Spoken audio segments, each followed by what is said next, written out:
Welcome to Bill and Rob's An Excellent Adventure. I'm Bill Tilley. And I'm Rob Schulte. And Bill, you have got a nice pop filter going on that microphone now. Anyone watching the video can obviously see this.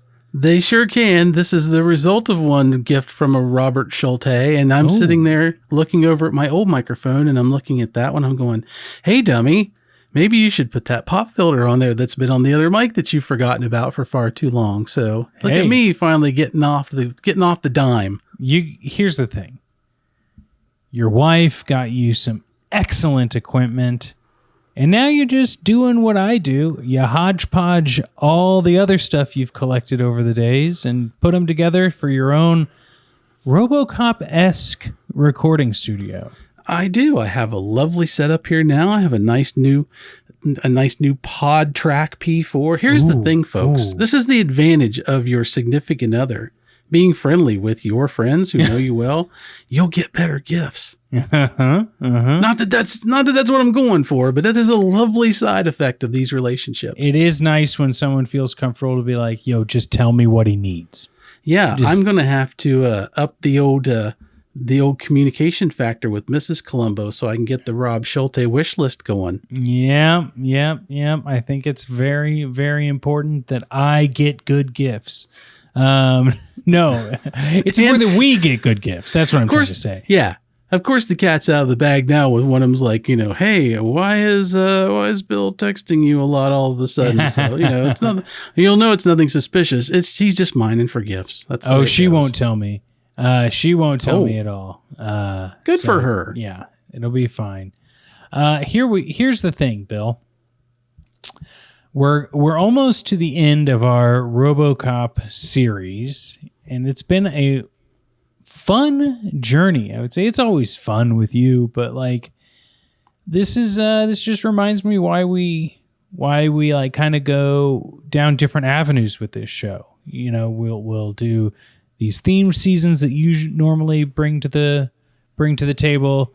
I generally do a franchise, but I wanted to bring up to you an idea I had, because when we look at our master schedule right now and what we're planning on doing going forward, it's your choice next time and my choice after that, and neither of us have put into the schedule what those are going to be. I, at one point, thought I knew what I wanted it to be, but I backed out of that because I was like, that's too far into the future. My brain might change, and my brain did change. But this doesn't necessarily have to be for your next decision of what we're going to do, but I want to float an idea out to you. Okay. Because Bill and Rob's An Excellent Adventure is about experimentation, as we all know. Right? We like to experiment. We like to get a little funky out there. What if we did something where you give me an actor and I give you an actor, or just for one series you give me an actor? It doesn't really matter. And I have to go in and find what I feel is maybe not their best 6 films, but the 6 films I think would be best for a series. Ooh. Could be the most obscure, could be all comedy by this person, could be the worst 6 movies they ever made, in my opinion. It could be one of those things. I think something like that could be fun down the line. That sounds like a great idea. That's a real little bit of a curveball there. You know just a little bit about what's coming, but not what the actual content is. It's like a fun scavenger hunt. Yeah, like what if I was like, Bill, you need to fill out a series of 6 episodes, and your only prompt is James Spader. Oh. Right?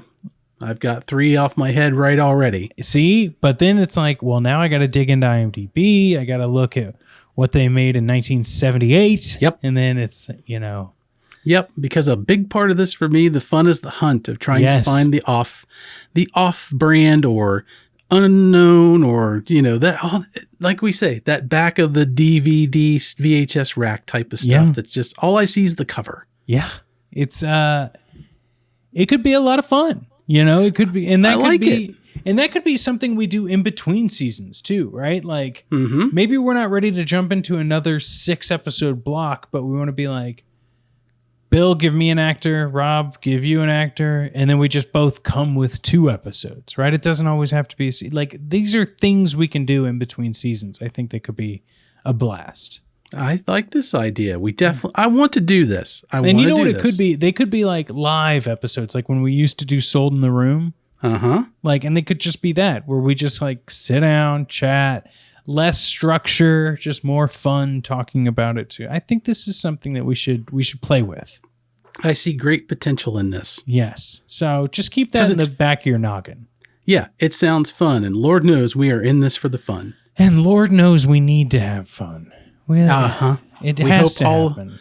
Yes, and we hope all of our friends out there are having fun watching us have fun with all this content. That's why we're doing it. If only we could have all of our friends in the room with us. Just one great big, like when you were in college, get everybody in the one big dorm unit, watch a movie, have fun with it. Yes. Well, Bill, like I'm not asking you to spill the beans yet, but do you have an inkling of what our next series will be after RoboCop? Well, I do. It's going to be somewhat action oriented. I haven't nailed down the specific theme yet. Because yours are going to be running like summer blockbuster series. Yes. And listeners will recall, I already dropped the dime that in honor of Carl Weathers, there's a specific movie I wanted to work into my next series. So I'm just now trying to figure out how exactly I want that movie to kick off the theme for the other movies. So still pondering that a little bit, but I think I'm doing pretty good on the old batting average with you, Rob, especially in my pick a movie that makes Rob go, holy crap, I'm glad you made me watch this. Yeah, and I was looking at the schedule as well. My next series is going to debut in my birthday month. So I might need to birthday collab. There's got to be a theme around birthdays too. That could be fun. Anyway, should we get into today's episode? Yeah, I think we should give the gift of the remake to all of our friends out there. And I think we're going to have to get into what we call the penultimate episode of the RoboCop series. We're going to take a look at the RoboCop remake from, get this, Rob's 2014, 10 years ago. You know what's interesting about saying like 10 years ago, and I'm sure you've experienced this a few times in your life as well. There was a point in time when you said 10 years ago, well, I was just a little kid.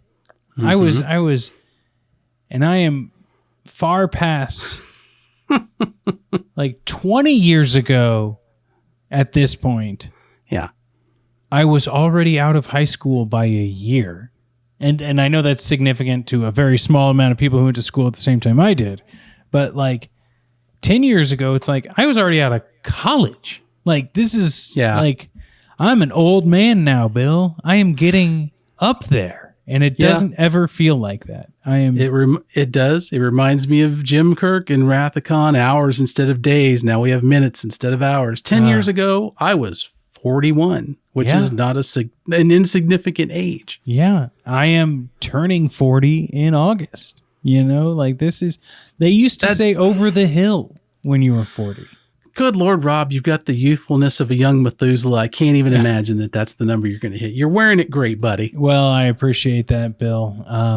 I don't think we need to call OCP and fit you into a younger Rob suit at all. Just save the lungs, please. That's all. Gross. The thing is that I do think that 2014, like 2011-ish to 2016-ish is like a wild time for movies, I think. It's like we were discovering what was good, what didn't look good on screen, but also like, oh, we got to remake all this stuff, but also a remake isn't just a remake if everyone hates it. And RoboCop, I think this one, 2014, I think suffered from the remake fatigue. Like, no one expected this movie to be anywhere near good. Like, I think it was, and I think Total Recall's remake came out before this. I believe so. It's right in the ballpark. Yeah, I think it was 2012. Yeah, 2012. So I think, and no one seems to have much good to say about the Total Recall remake. Well, there just seemed to be this weird unspoken pledge by Hollywood that we're going to give you the movie that you love, only better because it's newer, and that's not enough to go off of. And it just underperformed in so many ways. And you know what I think did it to people of like around our age, Bill? Because there was a time where like Twilight Zone remake, right? Or the Twilight or the Dragnet TV show or things based off TV shows. Like that's always been kind of a success, right? Mm-hmm.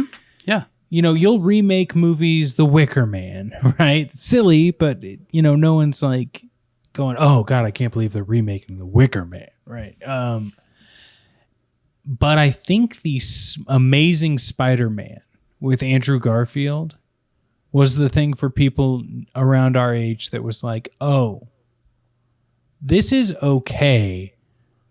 But we're starting to learn with the internet and stuff that like Sony had to make this movie in order to retain the rights to the character, because Marvel's now making a splash with their MCU, and people are getting a little bit more wise to why remakes are happening. So it's tricky. So I think with that you start realizing like, well, why is this remake being made? It doesn't need to be remade. What is the actual reasoning at the suits at the table? And that being said, I think you and I we're taking that into consideration as we watched RoboCop 2014. Now, did you see this when it came out?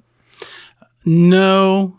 Neither. Rented it not long after. Okay. Just out of curiosity. Sure. Not out of any burning desire, but it was there. I'm like, okay, let's give it a try. From the trailers, it didn't look bad. It looked interesting enough. And I think this is also a time where you're going to give some of these sequels more benefit of chance. Trailers have changed. In my view, trailers give away the whole movie now, or we're in an era where the trailer represents nothing you're going to see on the screen. Mm-hmm. So you don't know what to go by. So I barely even watch them anymore because they've become inconsequential to anything that I care about. Unless I'm sitting in the movie theater, that still kind of gets me. But once you show me 5 minutes of a movie with all the super cuts, it takes all the sting out of it, which is not great.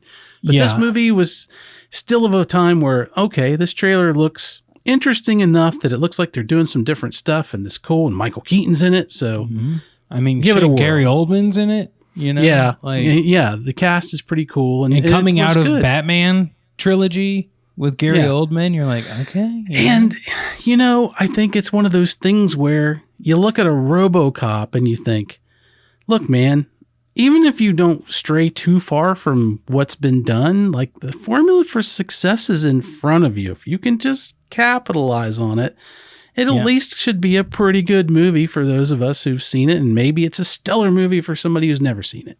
And I think there's something to be said about the people who are going into remake RoboCop and saying, well, we can't just make a Paul Verhoeven like paint by numbers. Like it's just not gonna. It'll read inauthentic. It'll be saccharine. It'll be kind of like they'll call it from a mile away. I do think as we go into this movie that they almost like overshot by trying to not make a Paul Verhoeven movie. And that doesn't mean it's terrible, but it did bring out a few things that I think we will discuss in our segments. Should we get to those? Well, we can get to those, read, but yes, we're going to have to fulfill Directive 1, which is the back of the box, where look, Rob has actually gone out and he has found a company that will make custom VHS covers of movies that never had VHSs. This is how far Rob goes. And then he transfers all that to an actual videotape and locks it in his salt mine vault. So do. never question Rob's dedication to this bit. Yeah, Bill. So I went down into the salt mines, pulled this baby out, 4K quality VHS tape, and the back of the box looks something like this. And I'm going to give it the way it's presented, okay? Crime has a new enemy in this sleek, stylish, and smart Silas Lesnick, coming soon.net, action thriller starring Joel Kinnaman, Samuel L. Jackson, Gary Oldman, and Michael Keaton. That's all-star. That's all-star. It's a great cast. Paragraph 2.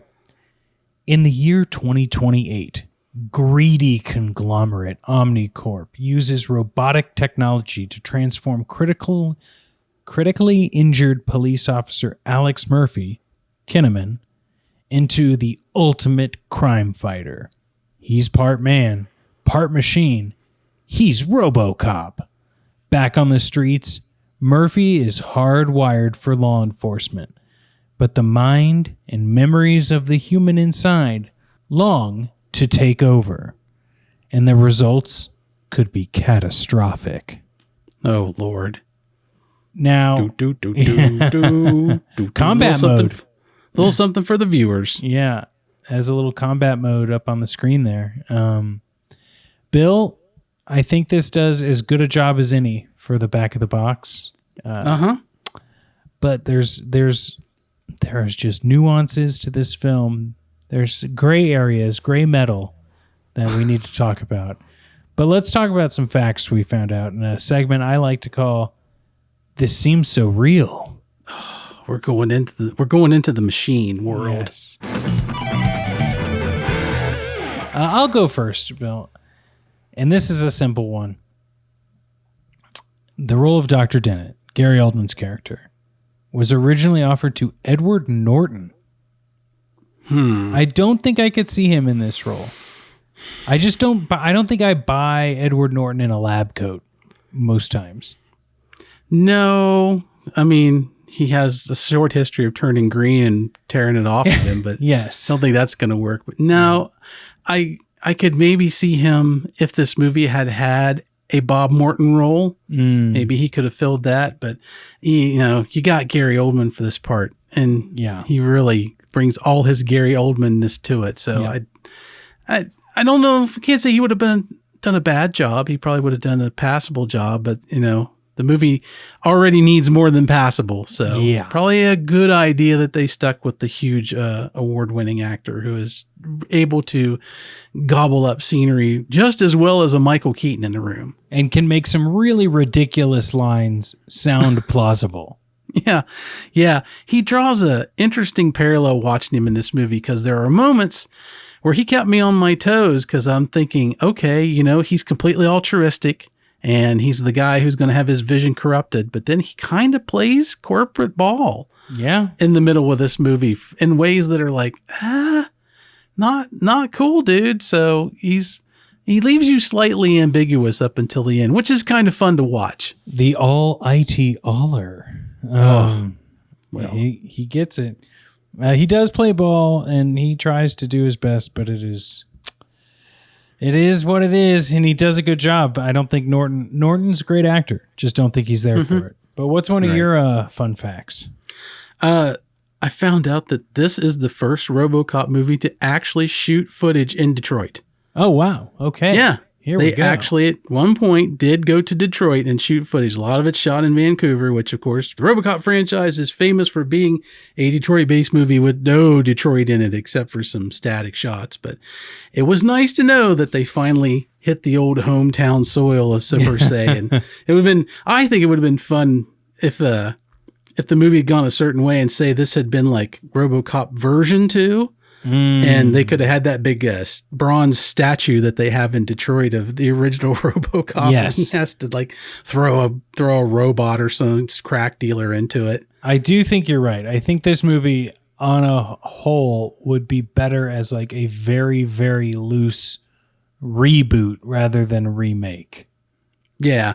Requel, right? Yeah. You're always you're always dodging the baggage of what came before when you take on a project that's either clearly rooted as some sort of sequel, prequel sort of thing, or even if you're doing a remake, you're still in that universe. So if you don't, how much ball do you play with what's come before, which is tricky.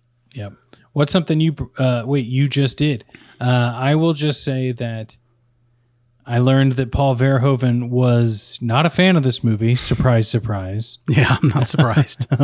Not nearly enough co-ed showering in this movie. Yeah. Reason being because it lacked comedy. And that's kind of what I was talking about at the beginning. Like, I feel like if this had any more comedy, it would just be like they're trying to make a Verhoeven movie.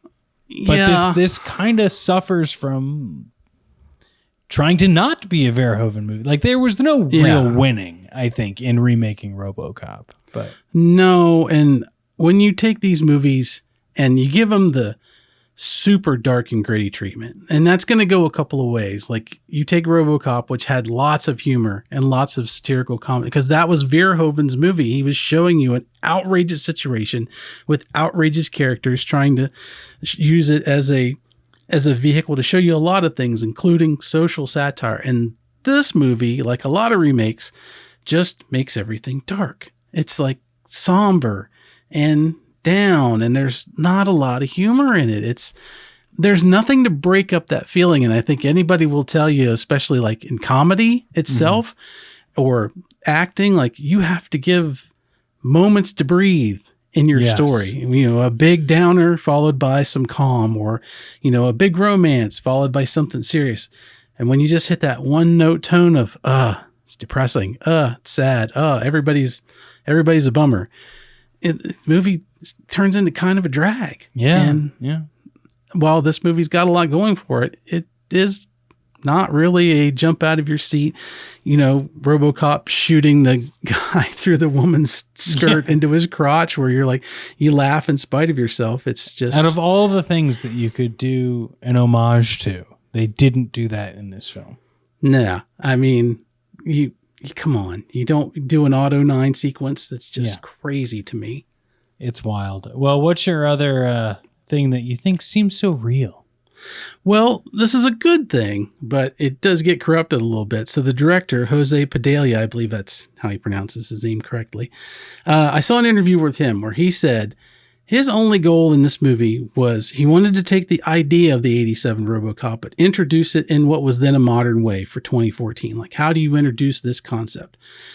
And I applaud him for that, because he takes the movie and does something different with it. It's not the exact same origin story for Alex Murphy, which, for better or worse, that's a good thing in my book, because he lets the movie develop, he said, on his own, without any concerns about making a sequel or any of that stuff. He just made the movie that he set out to make, which I applaud. Even if I don't get a result that's the greatest result in the world, I think this is the kind of thinking, and we've talked about this in an earlier episode, which is even better reason to go back and listen to our back catalog if this is your first episode, how people need to take chances with these movies. They need to just make the movie they want to make, even if it's based off something we've seen before. What do you want to do with this movie?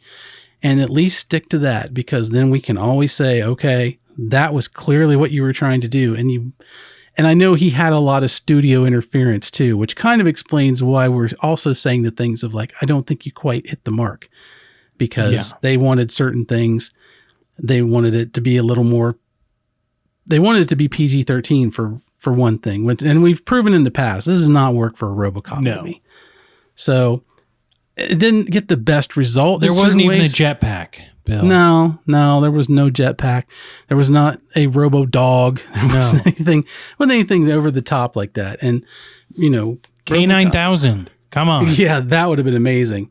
So I do applaud him for taking the path of doing that to make this movie. I think that's a really great thing, and I can at least stand behind that particular decision.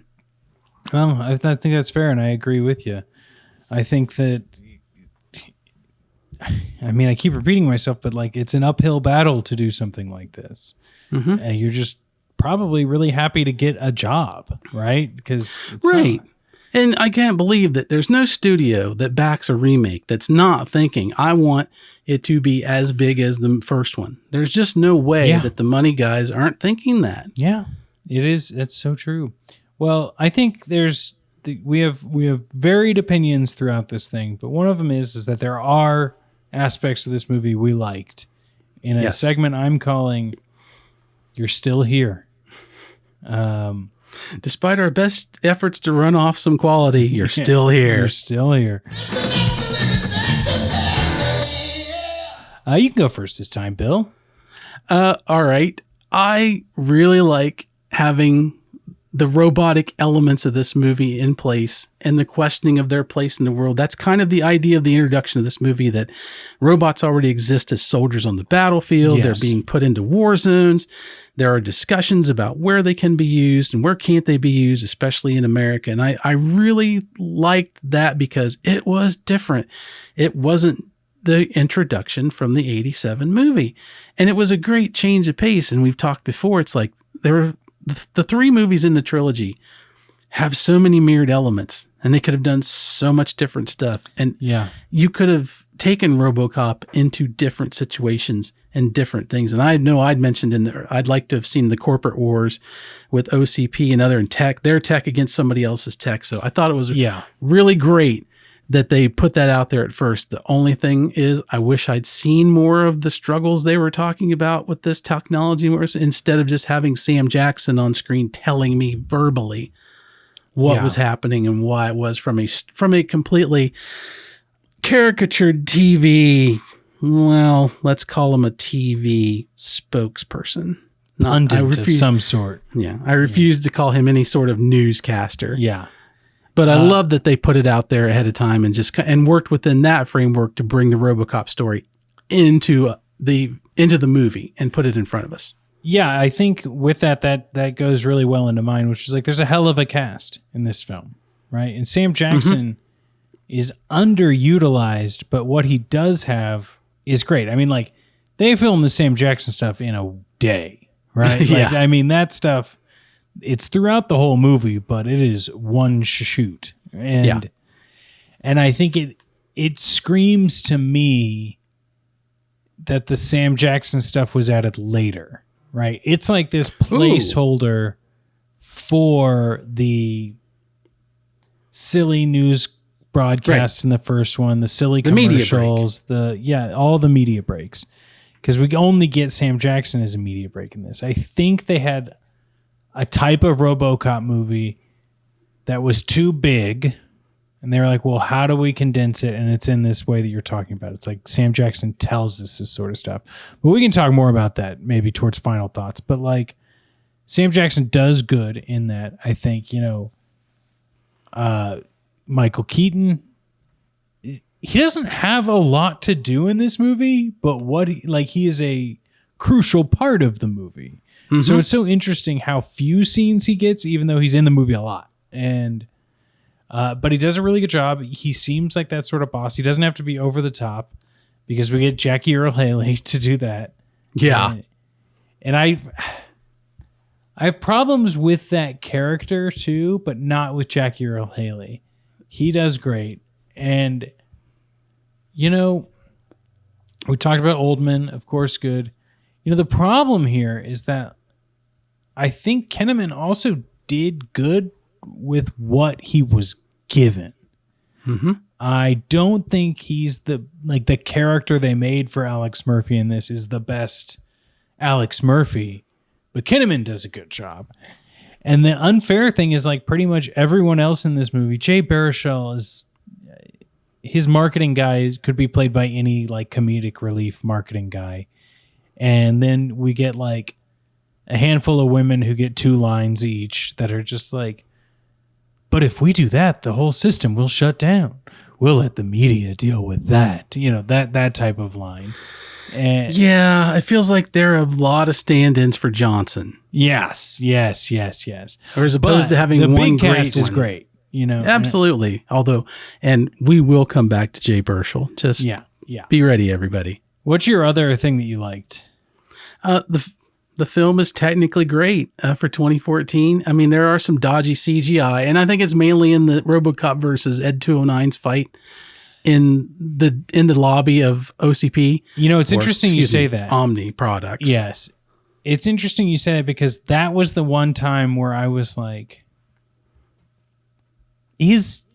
how much of this has been CGI this whole movie? And of course, like the robots that we've seen, like the automatons were CGI. But then I was starting to think, I was like, this is actually pretty good. But yeah, the Ed 209 fight scene is just a little bit too...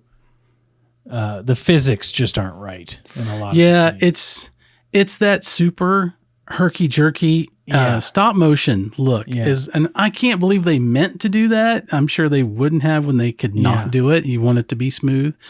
But yeah, the robot elements, the fights of things, like, here's the thing for me, and I have it in my notes. It was one of the first notes I wrote down. It was the damn shaky cam is back.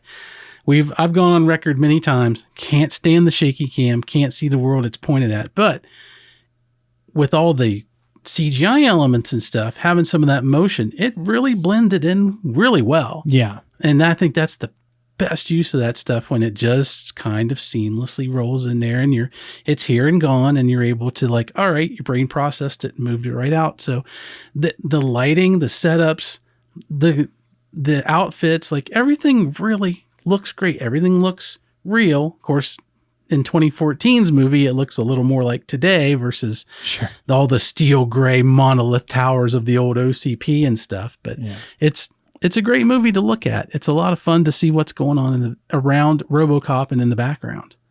Yeah, that's another one that leads into something I liked, and that is I actually like the RoboCop suit in this.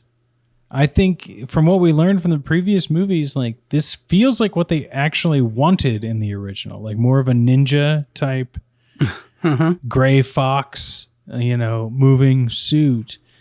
And like, it makes sense that there's this like retractable visor with the story they're telling, because they're really trying to do this like dichotomy of Alex and RoboCop. So we need to like see the emotion on his face as things are changing, but also it just kind of looks cool when it's like, I'm going into like RoboCop mode. Yeah. I don't have a problem with that. It solves the problem of having to unscrew the helmet when they want to show his face. Yeah. And I think also, I'm pretty sure as we moved into these movies, it's been well shown, in my opinion, that if the hero wears any sort of face covering, it's going to come off a lot. Yeah. They want to have their face out there. They want to be seen to my view, detrimental amount of time in some of these movies. Now, maybe not particularly this one, because RoboCop's also known for not wearing his helmet. My only problem is, and it's the problem of I know some other people had, was I miss seeing the torn up trauma of his face, because he looks exactly like Joel Kinnaman, not a mark on the face that's left on him, versus Murphy's bullet hole and stuff like that. I wish he'd been a little more front facing an explosion. He certainly has a very clean face. Yeah. So just so everybody knows, of course, we know Murphy shot to death in the original movie. In this one, he is a victim of a car explosion. Yeah. And Lewis is a man in this movie. Yeah, Lewis, unfortunately, the actor that played Lewis, Kenneth Willis, is that his name? Williams. Yeah. Seemed like a really pretty good actor. He didn't mind the swapping of Lewis to be a different sort of, a different gender or a different ethnicity. Although the element of Lewis gets replaced with Murphy's wife this time. Yeah. Played by Abby Cornish. So she takes on the human counterfoil. So I would say Lewis criminally underutilized in this movie, but we don't get a lot of his police background. Like, he doesn't do a lot of police work like the original RoboCop with Lewis. So I guess it's okay, because they intentionally made a replacement because they wanted to tell a different story. So that's okay with me. Yeah, I'm fine with it too. Let's see here. Well, Bill, I think that kind of gets the likes out of the way, and now we can get into a couple of things we disliked, and which is a segment I'm calling "I'm Just from Marketing." because I think marketing, I mean, that's a great line in the movie, but I do think marketing also played a role in probably some of the stuff we disliked. And I'll go first this time. It takes too long to get to the RoboCopping. Agreed. I looked at they get him in a suit and he's doing the training session with Jackie Earle Haley at 59 minutes into the film. You got to get this guy on the streets. Tell everything else in flashback if you have to. But I got to see RoboCop being RoboCop. Hard agree. That is actually the last note I took. 1 hour before we see him do any RoboCopping at all of any kind. And then they kind of flip it on you because it's it's not at first I thought it was like a scenario, like a fake scenario when he's out on the streets, but that's just him doing the visor thing where it's playing out the scenario. But it is one of those things where it's well, I can't have one drug bust and then we go back to the offices and talk about the ethics and the political statements and stuff. Yeah, and that's where I feel replacing the Lewis trying to interact with Murphy's humanity while doing the job that works so well in the first movie with his wife and her struggles with trying to just see her husband and him struggling with what's happened to him. It's not as dynamic. It's not as interesting. And so we get this is going to be tough, but this feels like a lot of showpiece for we're really setting up who everybody in OCP is and what they do and why they're doing it. You gotta tell me, you know what, Rob? This is a real Frank Stallone Terror in Beverly Hills moment. That's what this is. 10 minutes before the end of the movie, and that's when you give me Frank Stallone. Come on. Yep. That is exactly give me Stallone early. Ugh. But, for what we did get, it's fine. I'll talk more about it later. What's another thing you disliked? I'm going to amend my original thought was I'd written, I hate the black suit. Ooh. I hate the black on the suit. I like the suit.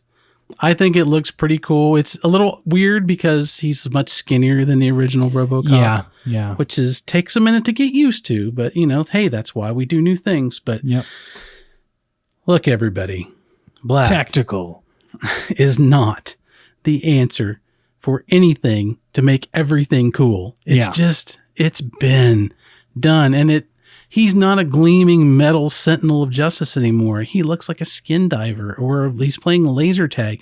He does look like a SEAL Team 6 member more than he does a robot. Yeah. It reminds me of the exosuits in G.I. Joe. It just looks, by not being metallic and not being shiny, it just really undercuts the machine element of RoboCop, and it just makes me sad. There's too much black in everything. I have a note on this in the next segment as well, but I agree with you on the color. It doesn't have to be snake eyes, right? No, I mean, it would have been cool if they'd said tactical or night ops, and he's able to go and into tonight you're going out of mode. Yeah. Yes. Yeah. But for the other hour of this 2-hour movie delivers, he's in the black, and it's just okay. Yeah, sure. Yeah.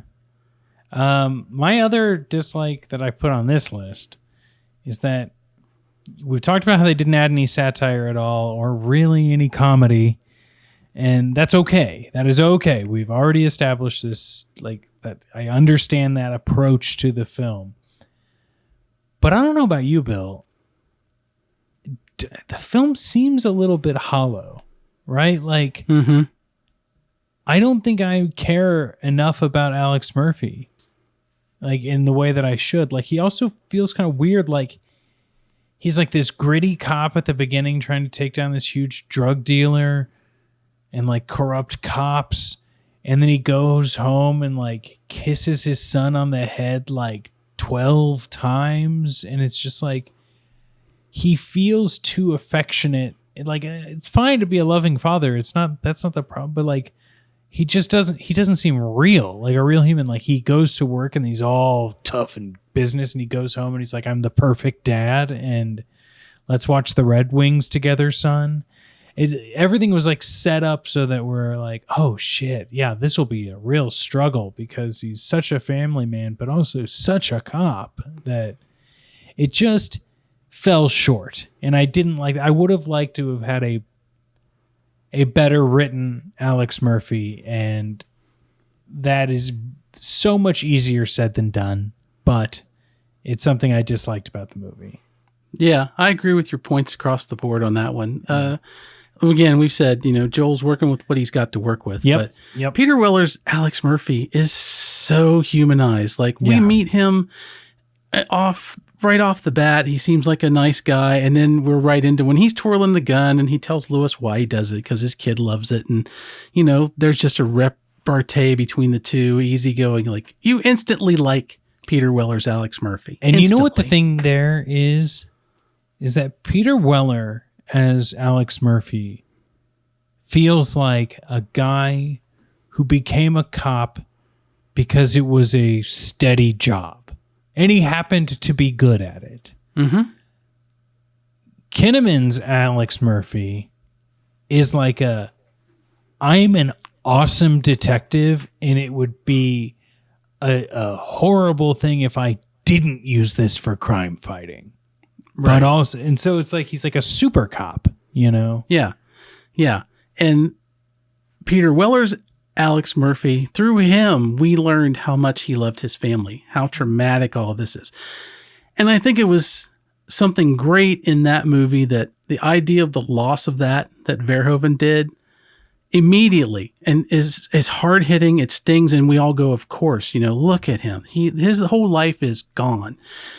And this movie does a weird drag along thing of, he's going to recapture his life. His wife is trying to get him back. And there's all these elements. And it's like, no, look, this is I wrote down, this is an unsustainable change that he goes through. You're not going to pick up your life where you left off. And, we can all, I'm a romantic. I preach true love all the time, but let's face facts. If I was nothing but a head and a pair of lungs, I'm not going to be able to have any kind of significant relationship with my wife that's going to last. Whatever you have at the beginning is going to be based on loss. And then it's going to go away. So trying to drag that element on of like, we're going to get back, we're going to make it back. Even at the ending of the movie, we see them sort of happy end it together when you think, no, that can't be right. So yeah, I'm with you. The movie just doesn't feel substantial. Exactly. And I have more to say on that, but I'm going to wait for my final 5 nights for $1. Because I may be surprising some folks on this one, Bill. Oh, but did you have another dislike, or did we get through everything? Just the fact that it dovetails into what I just said is, at the end of the day, what I came away with is this is a movie that's about selling some tech. Yeah. Michael Keaton is kind of an Elon Musk in a different way. And the whole point is he wants to sell this tech in America and make tons of money. There's no corporate infighting like there was in the first movie. There's no real showing of the world outside falling apart that needs a RoboCop, no matter whether we think it's a good idea or a bad idea. We don't see any of that. When we see the city, it looks like a normal city. We don't really get a grasp of the world. And Verhoeven's movie dumped us right into this world. And we went, holy shit, this is a problem. I get why somebody would and wouldn't want a RoboCop on the street.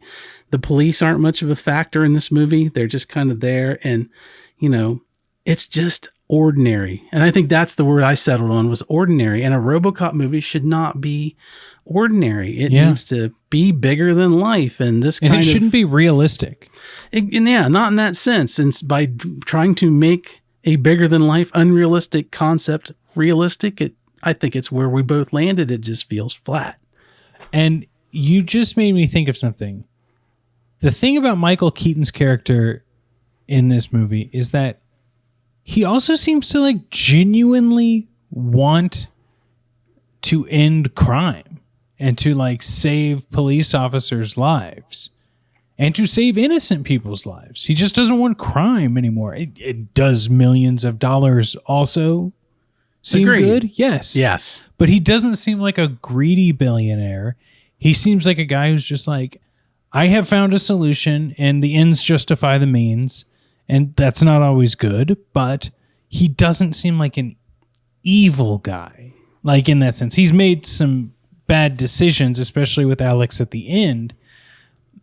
But he's so in the middle. Like you could see like, well, I see where he's coming from. A lot of this movie.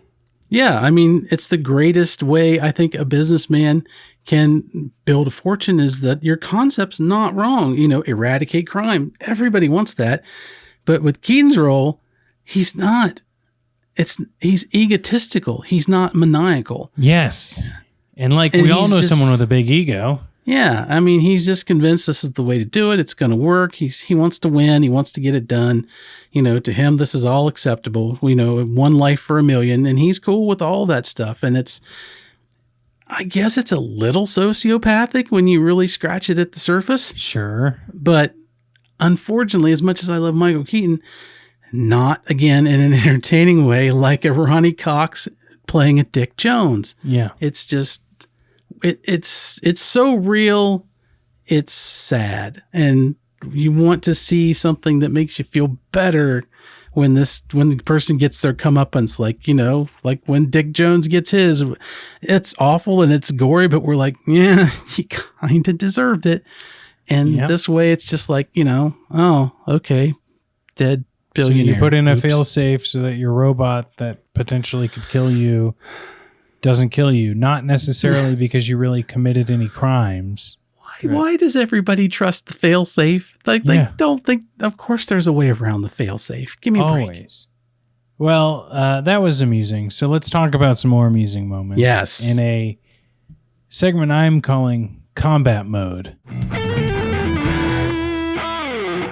What I'm going to start with is Combat Mode. And that is, it was amusing to me throughout this movie, the many attempts they did to try and show us original RoboCop, but never fully committed, right? There's the combat mode armor that they nix. There's a statue in the background, and then there's the little bit at the end. And it's like, I guess I get what you're going for, but just give me one thing of oh, we tried this once and it was too slow, so we had to speed up the suit, and here's the new suit, right? Mm-hmm. But no, it was always these kind of half measures, sporadic throughout the movie in 3 different spots. That is so interesting that you say that. And you mentioned it earlier, some stuff about that. And I know I'd read that Joel Kinnaman, after the movie had come out, he made the remark that this movie probably would have done better if it had not been a RoboCop movie. Which I think plays into what I said earlier too, is if this had been version 2 and then he hadn't been Alex Murphy, he'd had a different name. And this is hey, we tried this in 87. This is what we learned. Make up your own reason why that suit's in the background. And we're going to go with this version now. Because the Westworld versus Westworld TV show, right? Exactly. Yeah. Exactly. Yeah. What's something you found amusing? Well, there is a breakout scene with RoboCop when he first comes online and they tell him who he is. He's in I keep wanting to call it OCP. I just can't help myself. There's an Omni Products facility he's in. He breaks out. Turns out he's in China, I believe. And so he takes off. He jumps the wall, and outside the facility, it's a giant rice paddy, and he's running through the rice paddy. And Gary Oldman finally hits the off switch to shut him down. And he flops down in this rice paddy. And my first thought was, it's a good thing he landed face up. Yeah, he was going to drown in that 6 inches of water. Exactly. There's nobody off to the side. It's this scene could have gone 2 ways. He goes face down and Gary Oldman's shit, get somebody out there right now. Hit the buttons and robotically make him flip himself over or something like that. Press the the hydraulics on the left. Yeah, I mean, it's always the thing where I'm whenever you're in your movie and somebody hits the shut it down switch, it's there are consequences, people. You really want to pick your moment to hit that shut it down switch. Yeah. That made me laugh. That's so funny. My other one is just RoboCop with a motorcycle feels like a no-brainer. Mm-hmm. I don't know how we didn't get RoboCop on a motorcycle in the first 3 films. I don't really necessarily like everything we saw in this movie on the motorcycle because, as I say, I think we needed more tricks. We needed the motorcycle to have robo guns. We needed something that the motorcycle was more than just a means of transportation. But it should have become his jetpack. Yes. And it could have been, what would have been really cool is if RoboCop was the motorcycle. Right? Oh, God. Like, there's nowhere to like hold wheels on him. I get that. But like, say he just ripped 2 wheels off of an abandoned car and like, and then he like transforms into a motorcycle. Like, that would have been awesome. That would have been awesome. That's when you need Lewis there. Lewis has to jump on him and ride, and you're just like, this is uncomfortable. It's like, what is that cartoon, that German cartoon? They're like, The Boy, the Car, or whatever. Turbo Teen? The Boy, the Car. Disturbing. Yeah. Almost like that TV show. Do you remember My Mother, the Car? Oh, yeah. I remember it. Didn't watch much before my time, but what a show. Yeah, I got to tell you, dude, I don't want my mother as a car. No. Or a sewing machine or anything. I'm good. Well, that was my other amusing moment. What was your final one, Bill? Now we circle back to it. I told you we were coming back to Jay Baruchel. Look, if you're going to have a guy in your movie that sounds like Christian Slater, then you just hire Christian Slater. Yeah. He is completely 100% doing a Christian Slater voice. I don't know if that's his real voice. I think it is, but you have just unlocked something in my head because that is definitely, he was doing like a Christian Slater cool. Yeah, absolutely. I mean, I thought like this is the same moment when you see him in Star Trek 6 and you're like, we know who that is in the doorway. That's Christian Slater. Yeah, Jay's voice I'm sorry, Jay, even if that's your real voice, Christian Slater has a monopoly on that tone. I'm sure he would have picked up the phone. 100%. Yeah. I think you go Christian, we've got Keaton, Samuel L. Jackson, Gary Oldman, Jackie Earle Haley. We need you to be the marketing guy. Well, I guess I'm going to have to do it. And it would have been great if he'd been like the marketing guy trying to weasel into a better bit and he's the Bob Morton of this movie. Gold. Gold, Jerry. Gold. Well, Bill, you know what else is gold is when I take my gold piece down to the local rental and I say, you know what, this is worth $1 and I need to see how long I'm going to keep this film for 5 nights. This is a long runway to get to 5 nights for $1, which you usually explain to the people. Why don't you tell me? I love it. I feel like, this is clearly a video store in Delta City because that's how little gold is worth. Yes. We don't want that. So our patented bit, 5 nights for $1. This is where we rate our movie. And if you think back in the day in your video store, there might have been a shelf or a case somewhere up around in the front, the back, and there would be a bunch of movies in it. And they would say something like 5 nights for $1. It'd be a bunch of movies that you could rent for $1 and you could keep it for 1 night, keep it for 5 nights. Totally up to you. That's the bargain and the promise. So we do this with our movies. We compare only the movie. We think about only the movie we just watched. We don't compare them to sequels, prequels, anything else in the franchise, the line, the series we've just done. Just that movie. We have slowly opened the doors with a whooshing metallic sound to our local video store. We've gone in, we've placed our 10,000 gold piece that's now worth $1 on the gleaming counter, and we've walked out with our copy of RoboCop 2024, and we have to discuss how long are we going to keep this movie, 1 night or 5 nights? And I think I want to go first on this one, Rob. Please do. So we've said a lot of things about this movie that we would have done differently, and that's usually a sign that things aren't going to go well. But I will say this, I didn't have a bad time watching the movie. It's just that because it's a remake and you've seen the earlier movies, there's no way you can't do a running comparison in your head the whole time. And I watched it pretty far apart. So if I'd been one of those people that watches it like 2 times for the podcast, I think the second time maybe I could have unlocked a little bit, but that's not what happened. So I watched it as is. It's a it's a good movie to watch if there's nothing else on. It's got a lot of interesting things going for it. It's got a hell of a cast. It's got a different take on the story. But the different take this time around, it's just not as much fun. It doesn't find a way to really work on the human question every RoboCop movie needs in one way or another. We get just a lot of tech and a lot of what people want to do with the tech, and the human element is there's anger and there's angst. And I will say that for like the angsty part of having your family this time in the movie with Murphy's family and seeing what they're going through, that's a different take. It's an element we don't see much in the other movies, but now that I've seen it, I kind of realize why we don't, because for better or worse, it's not really interesting. And that's where this movie's biggest fault lies. It slides back into ordinary. It's too realistic. We've said it. It's too realistic to the world of 2014. It's pretty realistic to the world we got now. And that's not an image and a story that when it pops out of the screen, it makes you think or feel or come away jostled enough to go, wow, that was a thing. And that's what every movie should do. So all the credit to the team for trying to do something different, for succeeding in a lot of ways visually and doing the best with what they got, and getting some decent acting out of this movie in a lot of parts. It's pretty cool. But overall, the story doesn't hang together all that well. So I'm going to keep RoboCop probably 2 nights.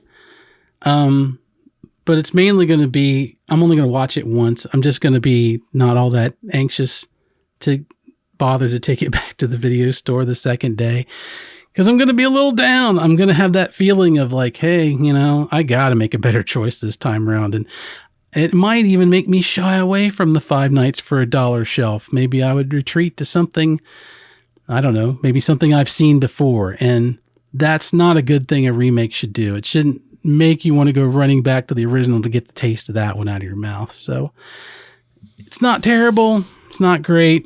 But I got to give it 2 nights for the effort. Yeah. I mean, I cover again, like it's the first thing I thought after this. And then I looked online, looked at some other people's thoughts, and they were all pretty much saying the same thing. It's not necessarily a bad sci-fi action flick. It's just not that great of a RoboCop movie. And the thing is that it's like an action movie substance, primordial ooze. Like, we've got this tech, we've got this guy, he's got a redemption arc, kind of, but we're also going to throw in some other elements that are like of the current era and political systems. We've got some decent money behind special effects, but does that really move the needle? There was never a moment when I watched this movie that I really was like, okay, let's get on with it, right? But there was plenty of times I watched this movie that was like, are we going to, what's the Jeff Goldblum? There are going to be dinosaurs on this dinosaur tour, right? Like, there is going to be RoboCopping in this RoboCop movie, right? It's not a lot of back to the executive table and how we sell this to the people of the United States. Or back to the lab. Or for back more to the stuff lab. in the lab. Yep. Like when you actually count the amount of times he is in the street being RoboCop, maybe 15 minutes of the film. Not a lot. It's not a lot. I think there's also this sort of thing where like they don't quite know how it works in the movie, right? Like they want to upload all of this crime data from CCTVs and fingerprints and all this stuff 5 minutes before they're unveiling him to the people. Like, that didn't need to happen at that point in time. Nope. Also, why is it in any movie where they're like doing this sort of thing that they have to upload everything at once? Like, I don't know. Why don't you upload 10%, make sure he's stable, then upload a 10%, and do it over the course of a month? It's not like crimes, like he's not going to solve crimes because he doesn't have all of the information. Like, you make a great point, because you think about the original, it's into the movie as RoboCop's going along that he accesses the data on his own murder instead of just having it pop up in his face. Yes. 5 minutes before the press conference. And on that note, Rob, you're a professional that works in tech. I'm pretty sure that you know the rule as well as I do that if your setup is working 10 minutes before the event, you don't go jostling the old wires. Uh-huh. This is a management call. Yeah. This is... And then they're like, okay, well, we're going to lower his dopamine level. And it's like, is that how it's working? Is this... Yeah. You've already told us that you've taken out a chip earlier so that it is a robot that thinks he's Alex Murphy, not Alex Murphy and a robot coinciding. So where does that go? Right? Like, right. It's not really... So the point being is that, like, I just think that this is a fun watch. It's not a movie I'm like I'm eager to watch RoboCop, the original, over and over again. Not eager to watch this one again. And for that, I think I have to go 2 as well. Like, it's fun. It's not terrible, but it's not going to be one I'm looking for on Criterion or Vinegar Syndrome. Yeah. Unfortunately, unlike the original RoboCop movie, this one doesn't land a punch, particularly with its one human hand. Bob Morton was right. That should be the hashtag for this movie. Bob Morton was right. Lose the arm. Yep. Well, Bill, I love doing this. We've got one more movie in this season. It's Robo Vampire, which I started. And I love the sound of your voice when you're telling me that, Rob. So I started it. I was on the treadmill earlier today, and I was like, I better just see what this thing's all about. So far, no RoboCop, but that's okay. That happens. I didn't make it too far in while I was on the treadmill. I still went pretty long on the treadmill, everyone. Stop getting at me. You ought to see him. His robo glutes look great. Exactly. But you know whose glutes look really great? RoboCop's. And then also Rob Adler. You're doing a great work over there, buddy, editing this. Everyone, what you bring to the Patreon is what we try and just sustain Rob Adler with as he edits these episodes day in and day out. We really, really appreciate it. He gets paid first out of everyone. So far, he is the only person who's been paid because we need you to tell more people about the Patreon, listeners. We really appreciate it when you encourage others to join on. Yes, we have a tremendous amount of joy that comes when we do these episodes, and we really want to keep doing them. We'd love to do them for a career. Yes. And we're not putting that squarely on your shoulders, everybody, but anything you can do to get the word out. I've actually seen some of our metrics over time, and, we do have spikes. So there are people out there that I think would like our show, and we can't reach them all. So anything you can do to get the word out is greatly appreciated. Absolutely. Well, Bill, one more to go, and then I'm excited to see what you unveil next episode for what your series is going to be. And with that, this has been Bill and Rob's An Excellent Adventure. Goodbye, Bill.